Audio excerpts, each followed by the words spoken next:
Ladies and gentlemen, welcome to the Crack Podcast.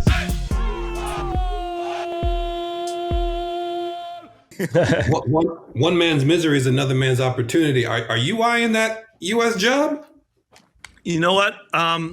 Of course, I'd love to coach the national team if that's what you're asking. But I said this before, and I mean what I say when I say it. Whoever they choose, if they choose Jose Mourinho, if they choose Ancelotti, if they choose Jesse Marsch, I'd be their assistant. You know what I mean? Like, that's how important I think this World Cup is. And I think would that's how leave we all your have head to coaching approach it. job to be a U.S. assistant.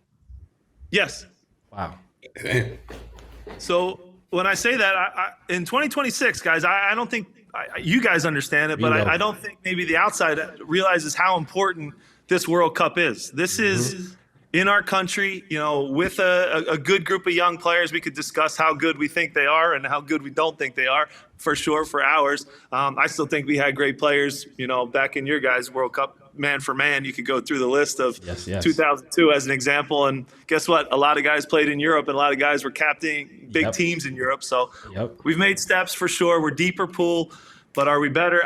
We could have a beer and argue over some things, but I do mean what I say when we have to identify first of all, we have to identify who's in charge. That's number one, right? I think that's the first step. And then from there, I think coaches have to be humble enough to say, if they choose Jesse as the guy, I'd love to be Jesse's assistant. I'd be honored to. And I think I could share maybe some defensive ideas that I have that I think would be helpful.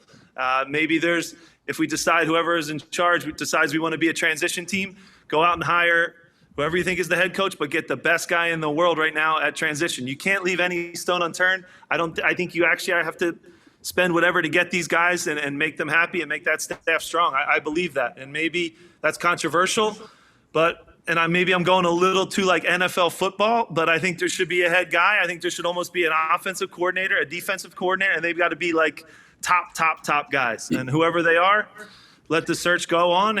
And you know, I think if you do the right research and interview the right people, I think you could get a really good staff that could do some damage with the talent pool that we have.